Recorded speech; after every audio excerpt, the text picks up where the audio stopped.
j'avais démarré ce partage sur le thème « Jésus revient ». Et ces deux paraboles que le Seigneur Jésus donne à ses disciples, c'est lui-même qui a parlé à ses disciples de son retour. Et pour ce retour-là, le Seigneur Jésus, il a donné plusieurs recommandations à ses disciples. Et ce matin, j'aimerais qu'on puisse voir la deuxième partie. Au début, quand j'ai travaillé cette étude, je croyais que je pourrais faire tout ça en une seule fois, mais le Seigneur m'a dit que ça sera trop long, alléluia, de séparer en deux. Donc là, on va voir aujourd'hui la deuxième partie, la dernière partie, et vraiment que le Seigneur continue de faire du bien à notre cœur. Dans la première partie des versets 35 au verset 40, le Seigneur nous parlait vraiment de cette nécessité. Puisqu'il revient, il nous demandait d'être vigilants. Amen. Et dans plusieurs versets, j'ai relu, et j'ai lu la dernière fois, j'ai relu encore chacun de ces passages. Et dans chaque verset 35, 36, 37, jusqu'à 40, il y a toujours cette pensée. Veillez, restez éveillés, soyez vigilants. Alléluia. Et on a vraiment besoin de cela. Ce matin, on va lire des versets 41 jusqu'au verset 48. Le Seigneur Jésus va nous amener plus loin. Et je prêche avant la Sainte Seine. Pourquoi? Parce que la Sainte Seine nous parle du retour du Seigneur Jésus. Alléluia. À la fin de ce moment, on va célébrer la Sainte Seine pour dire, Seigneur, tu nous as parlé de ton retour. Alors on va célébrer cette Sainte Seine pour dire, Amen, nous nous attendons à ce que tu viennes. Amen. Lorsqu'on célèbre cela, on va le célébrer comme un acte de foi, disant, Seigneur Jésus, tu reviens. Alléluia. Prenons ensemble ce passage, Luc 12, et Luc 12, des versets 41 au verset 48. Luc 12, 41 au verset 48.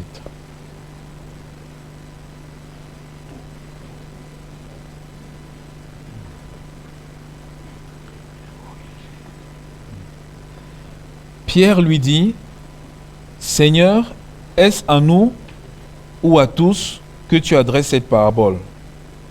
Et le Seigneur dit, quel est donc l'économe fidèle et prudent que le maître établira sur ses gens pour leur donner la nourriture au temps convenable? Heureux ce serviteur que son maître, à son arrivée, trouvera faisant ainsi. Je vous le dis en vérité, il l'établira sur tous ses biens. Mais si ce serviteur dit en lui-même, mon maître tarde à venir, s'il se met à battre les serviteurs et les servantes, à manger, à boire et à s'enivrer, le maître de ce serviteur viendra le jour où il ne s'y attend pas, et à l'heure qu'il ne connaît pas, il le mettra en pièces et il lui donnera sa part avec des infidèles. Le serviteur qui, ayant connu la volonté de son maître, n'a rien préparé et n'a pas agi selon sa volonté, sera battu d'un grand nombre de coups. Mais celui qui, ne l'ayant pas connu, a fait des choses dignes de châtiment, sera battu de peu de coups. On demandera beaucoup à celui à qui l'on a beaucoup donné, et on exigera davantage de celui à qui l'on a beaucoup confié. Amen. Alléluia. Ici, la question de Pierre, c'est comme une transition. Le Seigneur Jésus vient de parler de son retour, demander aux uns et aux autres d'être prêts. Et l'apôtre Pierre, moi j'aime beaucoup l'apôtre Pierre, parce que Pierre c'était quelqu'un de courageux. Il osait poser des questions à Jésus. Alléluia. Et dans notre marche, bien aimé avec le Seigneur, osons lui poser des questions et il va nous répondre. Alléluia. De tous les 12 disciples, c'est toujours celui qui était prompt lorsque Jésus disait quelque chose et qui ne comprenait pas. Il posait la question à Jésus. Amen. Et on le sait souvent dans les formations, les formateurs disent souvent cette phrase qui est comme une phrase clé, il n'y a pas de question bête. Ici, l'apôtre Pierre, il va poser la question à Jésus parce qu'il ne comprend pas. Il se dit, mais Seigneur Jésus, la parabole que tu viens de nous donner, est-ce que c'est simplement à nous, tes disciples, ou alors est-ce que c'est à tout le monde que tu donnes cette parabole? Seigneur, on aimerait savoir, est-ce que c'est nous seuls qui sommes concernés? Et le Seigneur Jésus, lui, qu'est-ce qu'il fait? Il répond tout souvent aux questions par d'autres paraboles. Alléluia. C'est l'intelligence de notre Seigneur. Parce que Jésus, qu'est-ce qu'il veut faire? Jésus veut nous amener à réfléchir. Alléluia. Il ne veut pas nous servir tout prêt, sur un plat tout prêt, on va juste manger. Il veut nous amener à réfléchir. Parce qu'il nous a donné ce cerveau, cette intelligence, afin que nous puissions réfléchir sur les choses spirituelles. Et là, le Seigneur Jésus, qu'est-ce qu'il va faire? Il va répondre par une autre parabole. Une autre parabole, celle que nous venons de lire, mais qui va dans le même sens que celle qui précède, mais qui a une autre dimension. Une dimension encore un peu plus profonde. Alléluia. Et quand on a lu cette parabole, si vous avez remarqué, le Seigneur Jésus, il dit, quel est l'homme? Donc, du pluriel où il parlait à tous, où il parlait d'une responsabilité collective, ici, le Seigneur va dire à Pierre, puisque tu me poses la question, maintenant je vais m'arrêter sur l'individuel. Alléluia. Il dit, je vais mettre en avant la responsabilité individuelle de chacun en ce qui concerne mon retour. Amen. Béni soit Dieu pour le collectif que nous sommes, la responsabilité collective. Dans le retour de Jésus, on se fortifie, on s'encourage, on s'exhorte à être prêt. Mais le Seigneur Jésus dit, en ce qui concerne mon retour, chacun de nous a une responsabilité qui est là. Alléluia. Et chacun de nous devons prendre en charge cette responsabilité. Il dit, et le Seigneur lui dit, quel est l'homme?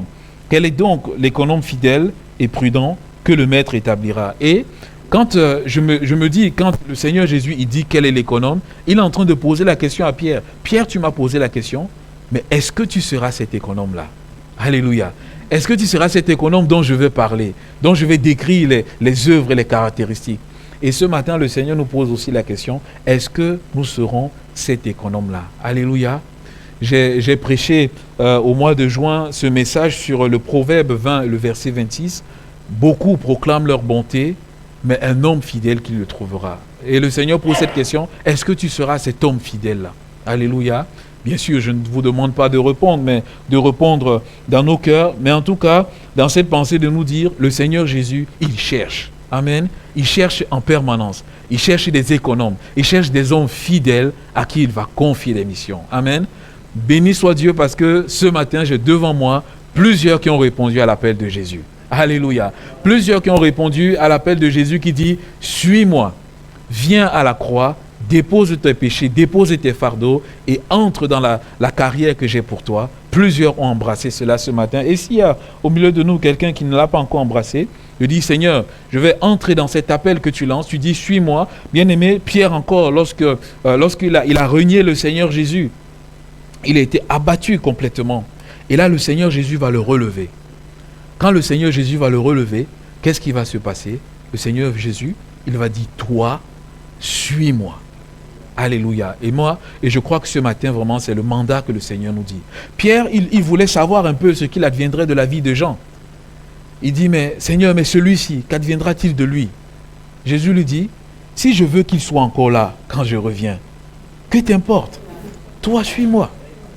Et au travers de cela, c'est vrai que des fois, on veut un peu savoir dans la vie des autres ce qui va se passer. Le Seigneur Jésus, il dit non, ne t'inquiète pas de la vie de l'autre dans un premier temps. Toi d'abord, suis-moi. Alléluia.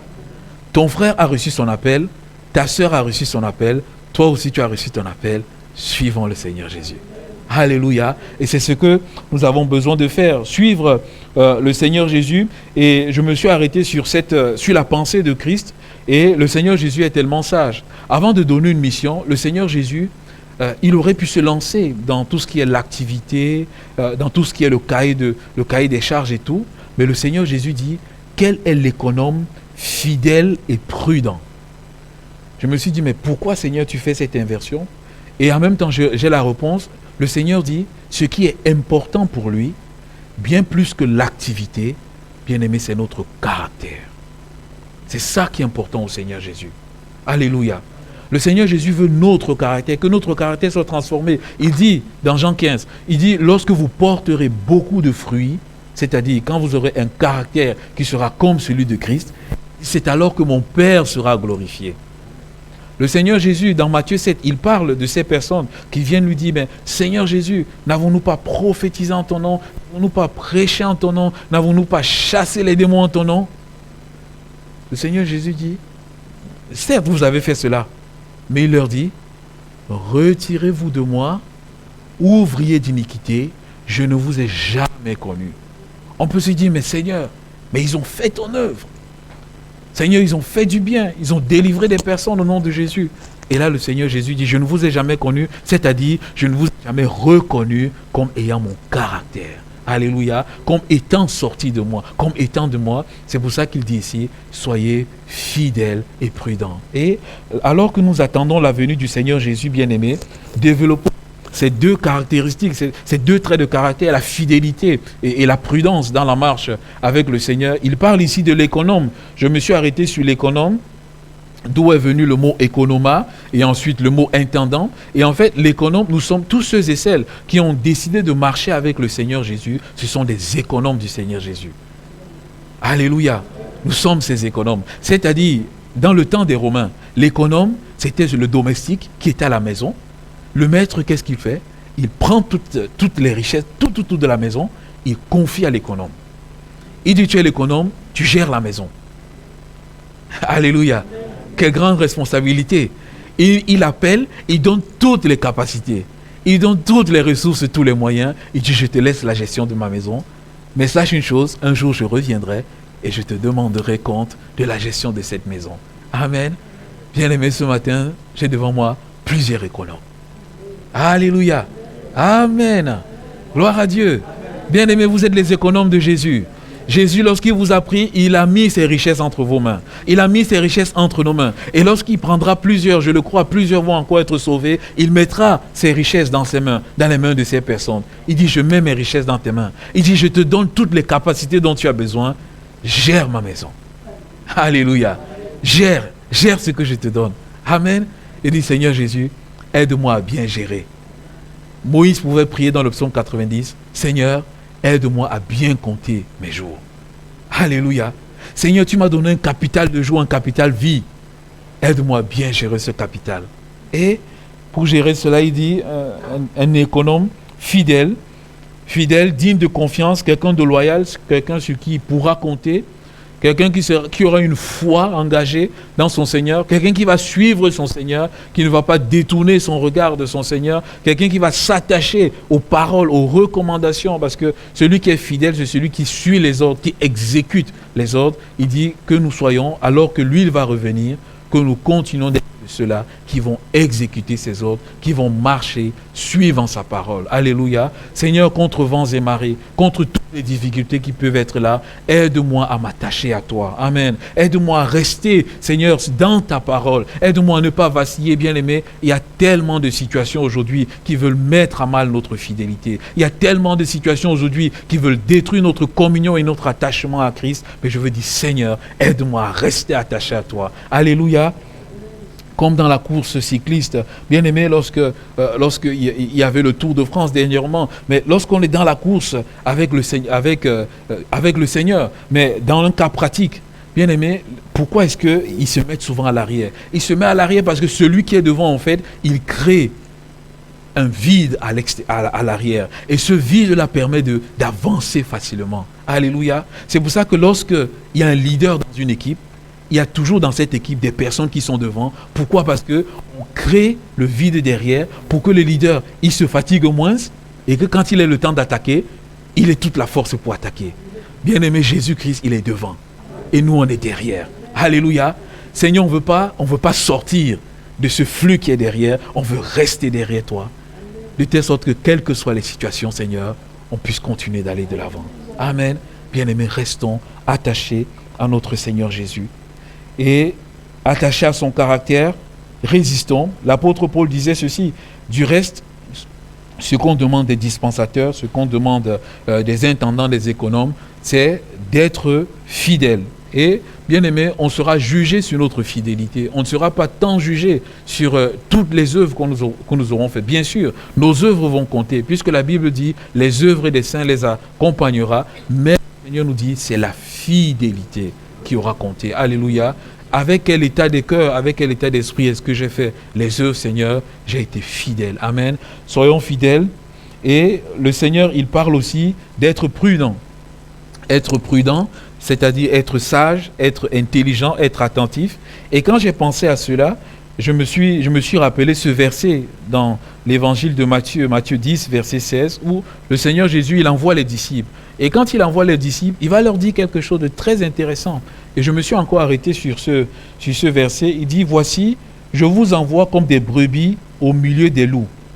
Soyez donc prudents comme les serpents et simples comme les colombes. Jésus revient. Dans le monde dans lequel nous sommes, il y a des personnes qui sont bonnes, mais il y a aussi certains qui sont comme des loups. Et le Seigneur nous dit ceci, soyons prudents. Et il ajoute, soyons prudents comme le serpent. Bien aimé, je pense que c'est le seul endroit dans la Bible où le Seigneur Jésus nous demande de ressembler au serpent. Parce que dans aucun autre endroit, dans la Genèse, le serpent, c'est Satan. Ésaïe, le serpent, c'est Satan. Apocalypse, le serpent, c'est Satan. Seigneur, tout sauf ressembler à Satan. Alléluia. Mais c'est le seul endroit où il nous demande de ressembler au serpent. Et en plus, au serpent au pluriel. Pourquoi est-ce que le Seigneur nous le demande? Moi, je suis friand des documentaires animaliers. J'aime beaucoup la nature, la géographie, toutes ces choses. Donc, je peux m'asseoir souvent, je regarde la vie de ces animaux. C'est comment ils vivent et tout. Et les scientifiques, ils disent ceci, c'est que le serpent, il n'attaque pas. Le serpent, c'est un animal qui est très prudent. Quand il sent le danger, son premier réflexe, ce n'est pas d'attaquer, c'est de fuir. Le serpent, c'est ça. Son premier réflexe, c'est de fuir. Lorsqu'il sent des vibrations dans le sol, il cherche à fuir. Il ne réfléchit pas. Est-ce que c'est un petit? Est-ce que c'est un grand? Non. Quand il sent la vibration, là dans son cerveau, dans son instinct que le Seigneur lui a donné, danger. Et qu'est-ce qu'il fait? Il fuit. Et c'est maintenant quand le serpent, il ne peut pas fuir, il est bloqué, c'est là qu'il va attaquer. Mais naturellement, le serpent n'attaque pas. Amen. Donc si vous voyez un serpent, n'ayez pas peur. Bon, au vu de vos réponses, vous n'êtes pas trop convaincus. C'est normal. C'est vrai que le serpent, il n'est pas là pour nous faire du bien. Mais en réalité, le serpent, il ne va pas nous attaquer si nous-mêmes... Parce que des fois, quand on panique, le serpent lui-même, il est paniqué et il se sent en danger, il attaque. C'est pour cela. Alors, le Seigneur Jésus nous dit ceci. Soyons prudents, faisons attention aux dangers, bien-aimés. Le Seigneur Jésus revient, il y a beaucoup de dangers qui seront sur notre chemin. Alors, lorsque nous identifions un danger, soyons comme le serpent. Ne réfléchissons pas que, est-ce que je peux résister? Fuyons comme le serpent. Alléluia. Bien-aimé, ma santé spirituelle est en jeu. L'hygiène spirituelle est en jeu. Il y a des choses qui peuvent arriver. Si je cherche à réfléchir, comment est-ce que je vais résister? Est-ce que je peux résister? Bien-aimé, je serai prise dans la nasse. Ou je serai pris dans la nasse. Mais quand le danger spirituel arrive, je m'en vais.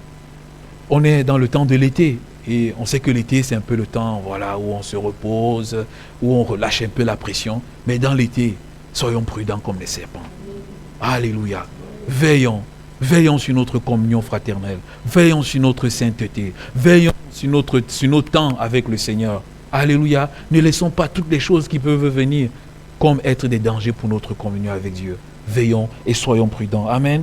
L'économe fidèle, le Seigneur va lui confier une mission. Et je me suis arrêté pour apporter une dimension pratique à cette pensée. L'économe fidèle, c'est qui? Dans un premier temps, l'économe fidèle, c'est le pasteur. Ce sont les pasteurs, l'économe fidèle. Ce sont des ministères dont, puisqu'il dit l'économe fidèle que le Seigneur établira sur ces gens pour leur donner la nourriture au temps convenable. Donc, dans un premier temps, on voit les serviteurs de Dieu, les apôtres, les évangélistes, les prophètes, les docteurs.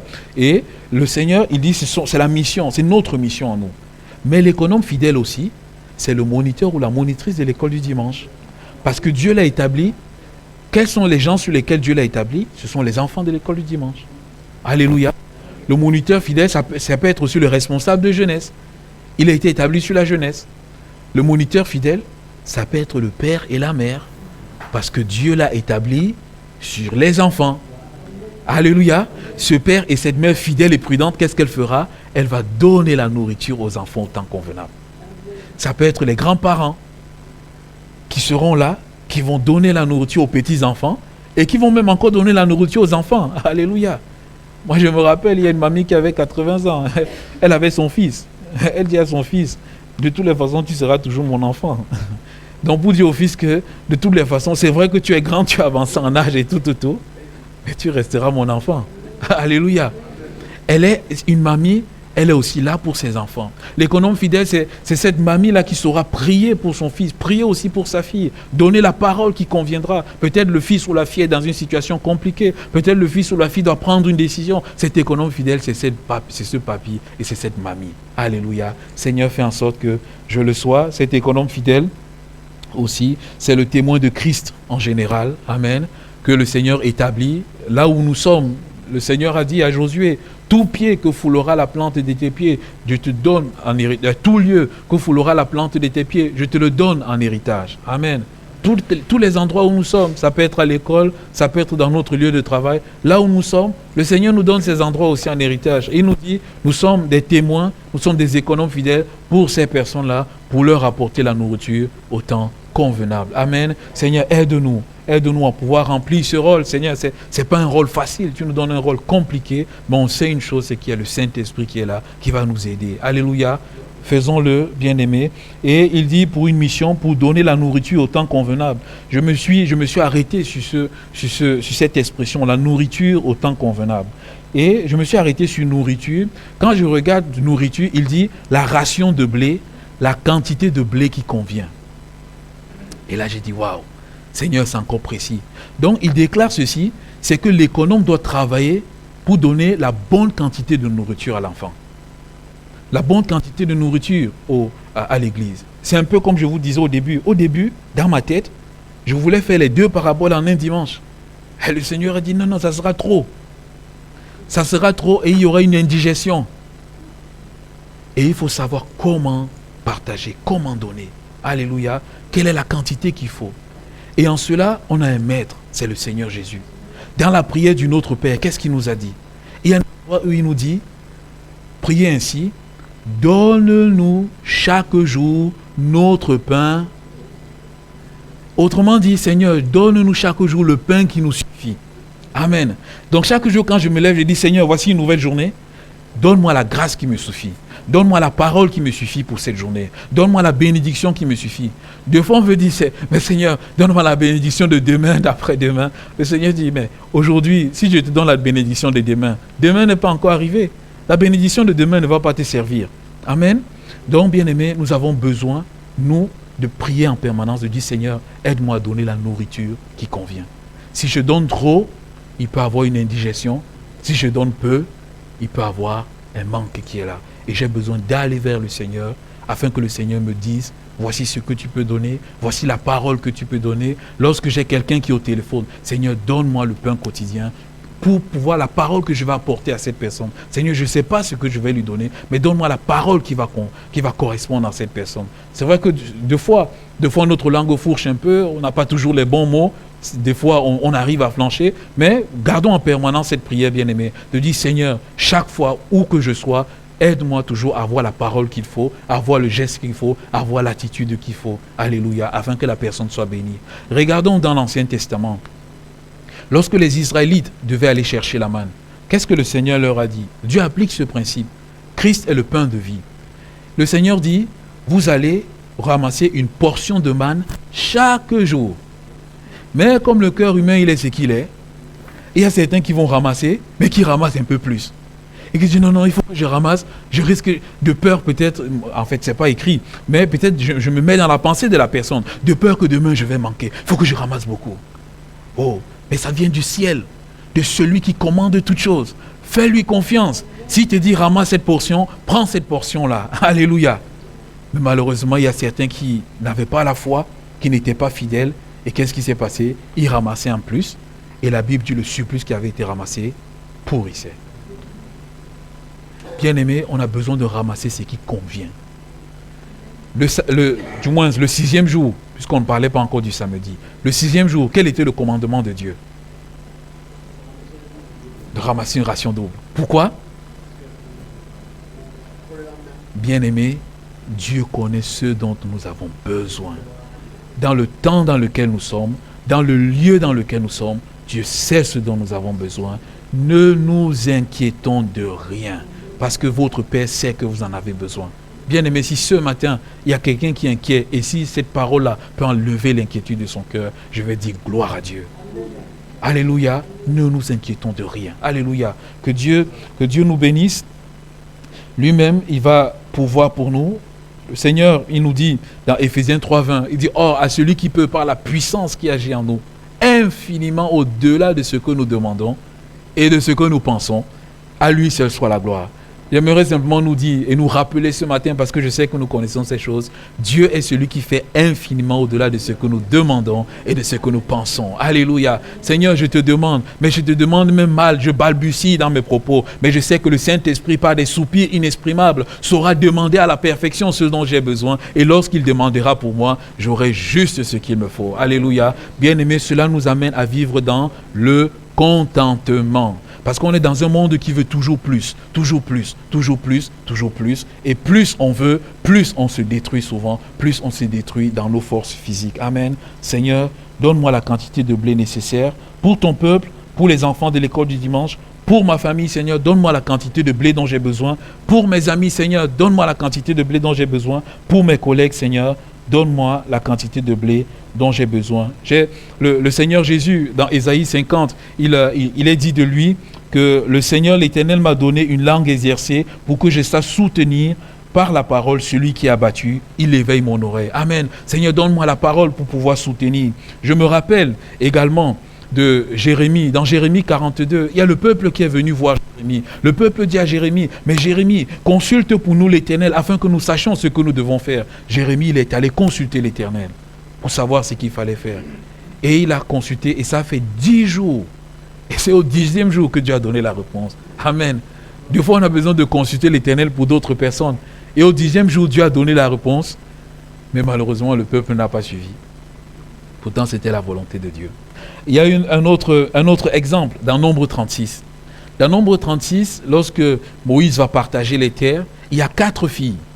Et elles s'appellent les filles de, c'est un peu compliqué à prononcer, les filles de Tselofshad. Tselofshad, il n'a eu que des filles. Il n'avait pas de garçons. Or, dans l'économie de l'Ancien Testament, l'héritage passait par les hommes. Et ces filles-là, alors, Moïse, l'héritage de notre père va aller où? Elles sont venues réclamer l'héritage. Alléluia. Ah, il faut réclamer il faut être vaillant. Amen. C'est pas parce que nous sommes les filles qu'on va pas... On va réclamer notre héritage. Et quand elles sont venues devant Moïse, Moïse, qu'est-ce qu'il a fait? Il n'y a rien qui a été écrit. Moïse a simplement dit, je vais aller consulter l'Éternel. Alléluia. Je vais aller consulter. Et quand Moïse a consulté l'Éternel, l'Éternel a dit à Moïse, Moïse, c'est l'héritage de leur père. Donne-leur l'héritage de leur père. Alléluia. Et les gens de la tribu ont dit, mais elles vont se marier. Et l'héritage, si elles se marient avec quelqu'un d'une autre tribu, l'héritage va aller dans une autre tribu. Le Seigneur dit qu'elles se marient avec quelqu'un de la même tribu qu'eux, afin que l'héritage reste à la maison. Alléluia. Bien-aimé, Moïse, il est allé devant le Seigneur pour avoir la manne qu'il fallait pour les filles de Sélophane. Bien-aimés, nous avons besoin de fois d'aller devant le Seigneur pour avoir la manne qu'il faut pour les personnes qui sont dans le besoin. Amen. Faisons comme les filles de Sélophane. Donnons, comme Moïse, donnons juste ce qu'il faut. Et en pensant à cela, j'ai pensé à un feuillet. Il y a un frère de l'Assemblée qui m'a envoyé un feuillet. Et j'ai pensé à cela vraiment pour être dans l'équilibre. Et le frère m'a envoyé le feuillet. Et le feuillet parlait de l'arrosage. Bon. J'ai pris cela, j'ai lu. Et dans ce feuillet, il dit, c'est un jardinier. Le jardinier, en fait, il a pris du temps, il n'a pas pris soin de son jardin. Et il a commencé à voir que le jardin dépérissait, notamment ses tomates. Et qu'est-ce qu'il a fait? Il est venu, il a arrosé les tomates. Il a beaucoup arrosé les tomates. Parce que dans sa logique, c'est que comme il a pris du temps où il n'a pas arrosé, s'il compense tout cela, la tomate sera bien. Mais à son désarroi et à son désespoir, toutes les tomates sont mortes. Toutes les tomates sont devenues noires. Et il n'a pas compris. Ah, je vois les yeux qui me disent, mais le pasteur nous amène dans les tomates ce matin. Mais qu'est-ce qu'il a? Mais le jardinier, qu'est-ce que le jardinier a fait? Qu'est-ce que le jardinier a fait? Le jardinier s'est documenté sur Internet. Il est allé chercher. Il a entendu parler de quelque chose, c'est la nécrose acipale. Moi, mais je n'avais pas entendu parler. Merci au frère qui m'a envoyé le feuillet. Il a entendu parler de la nécrose acipale. La nécrose acipale, c'est quoi? C'est le fait soit de ne pas donner suffisamment d'eau, soit de donner trop d'eau à une plante et qui l'amène à la nécrose, c'est-à-dire à la mort. Bien-aimé, j'ai dit, oh là là, ça nous parle tellement. Bien-aimé, si dans notre vie spirituelle, au lieu de prendre la portion que nous avons besoin, nous essayons de prendre beaucoup plus, ça va faire le phénomène inverse. Je m'explique. Si un matin, en fonction de notre capacité spirituelle, on a besoin de méditer 8 versets et on veut se lancer pour lire 3 chapitres, on va sortir de ce moment-là, on sera vide. On sera vide. On aura l'impression qu'il n'y a rien à l'intérieur. Nécrose, assis, pâle. Retenez ce mot ce matin, bien-aimé. Nécrose, assis, pâle. On est dans l'été. Peut-être dans l'été, je me suis dit, je vais me relâcher un tout petit peu. Oh, je ne vais pas trop méditer le matin. Oh, je ne vais pas tellement prier. Et dès qu'on arrive en septembre, on a envie de tout rattraper. Bien-aimé, on sera sec, sec, sec. Et le Seigneur nous met en garde. Cherchez chaque jour la portion qu'il vous faut. Si à un moment donné, vous voulez prendre plus, ça va vous faire du mal. Si à un moment donné, vous prenez moins, ça va vous faire du mal. Seigneur, aide-moi à être dans l'équilibre par le Saint-Esprit. Alléluia. Et lorsque nous serons dans l'équilibre, le Seigneur, qu'est-ce qu'il va faire? Le Seigneur nous parle des bénédictions, de l'héritage. Par le verset 23, il dit, heureux ce serviteur que son maître, à son arrivée, trouvera faisant ainsi. Alléluia. Lorsque nous ferons juste ce qu'il faut en étant fidèles, on sera heureux. Quand le maître viendra, il dit, je vous le dis en vérité, il établira sur tous ses biens. Ici, moi, je veux parler de la bénédiction du serviteur qui reste fidèle en attendant son maître. Ce serviteur, il sera dans la joie. Pourquoi? Parce qu'il a fait la volonté de Dieu. Lorsqu'on fait la volonté de Dieu, on est dans la joie. N'avez-vous jamais fait la volonté de Dieu? Oui, vous l'avez déjà fait. Quel a été l'état de votre cœur après? Vous étiez rempli de joie. Alléluia. Quand on fait la volonté de Dieu, on est rempli de joie. Bien plus, lorsque le Seigneur vient nous voir, imaginons un employé qui fait ce que son maître, son employeur veut de lui. Et quand l'employeur vient, quand l'employeur voit que ça a été bien fait, le sourire sur le visage de l'employeur met aussi le sourire sur le visage de l'employé. Alléluia ou alléluia. Amen. Lorsque l'employeur voit que le travail était bien fait, il y a le sourire qui est là, et nous, ça nous met le sourire. Je vois un peu on a les enfants ce matin avec nous. Lorsque papa et maman disent, mais va faire ton lit. Lorsque papa vient voir mon lit, c'est bien fait. Quand il voit le sourire, même l'enfant, il est content. Alléluia, l'enfant, il est content.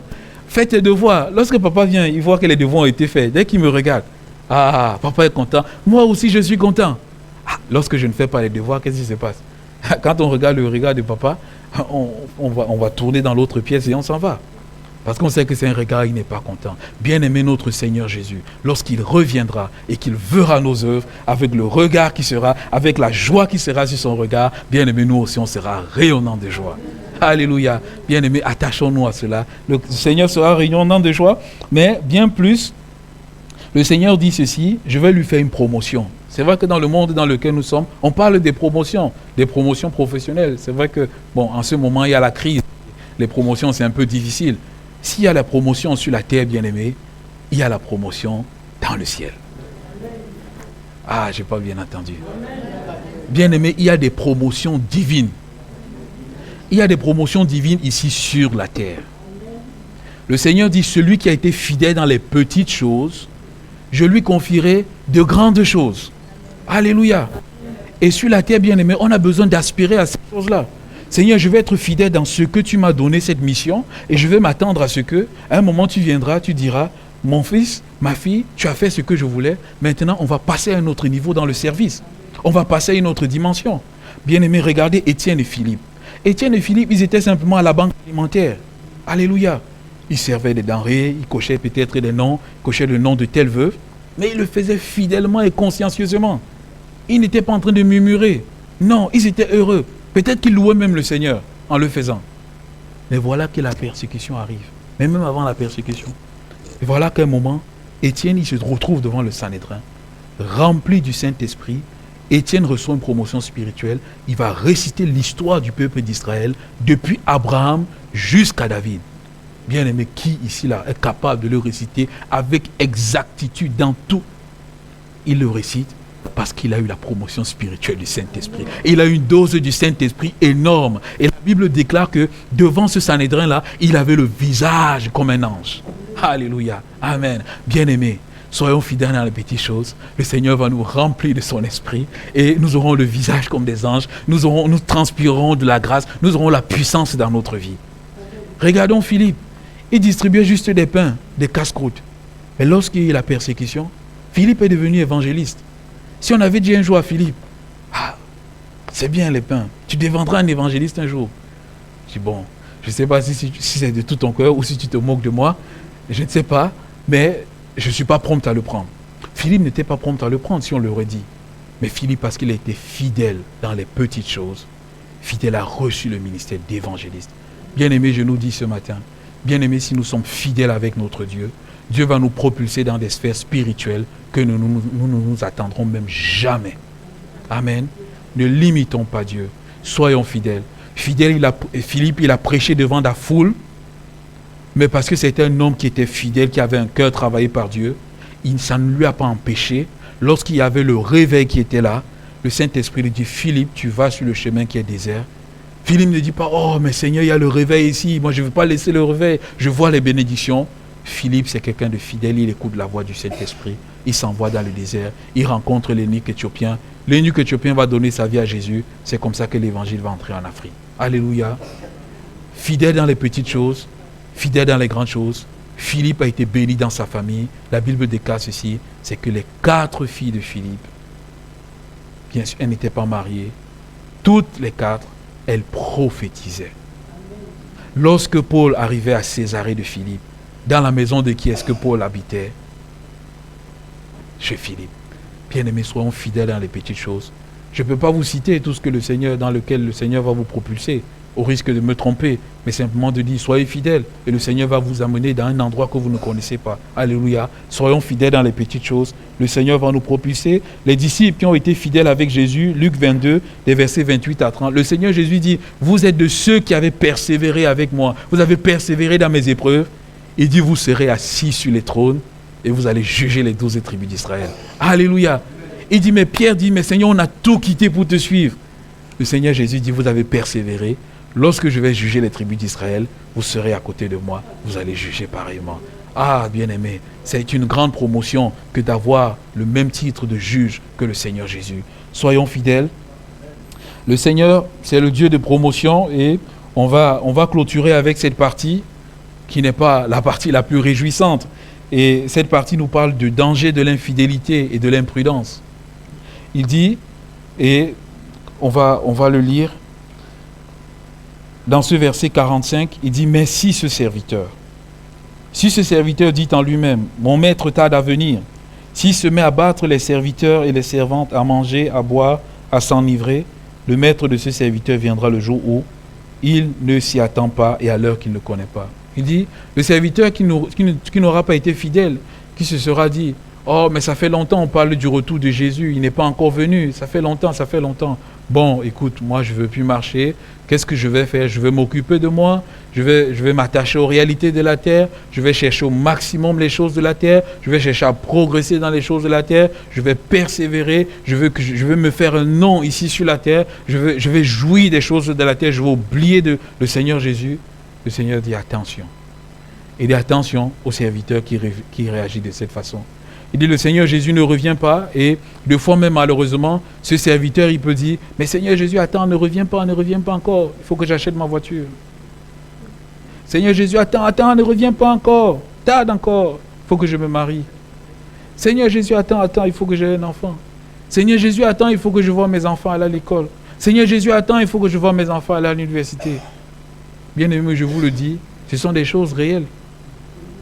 Où il y a des chrétiens qui disent, mais Seigneur Jésus ne revient pas encore. Il me faut telle chose, il me faut telle chose, il me faut telle chose, il me faut telle chose. Il pense qu'à lui. Il dit, Seigneur, garde-moi de ne pas penser qu'à moi. Alléluia. Garde-moi, Seigneur. Il y a le salut des âmes. Plusieurs doivent être sauvés. Mais Seigneur, si tu dois venir, viens, Seigneur. Alléluia. Et que tu puisses me trouver prêt.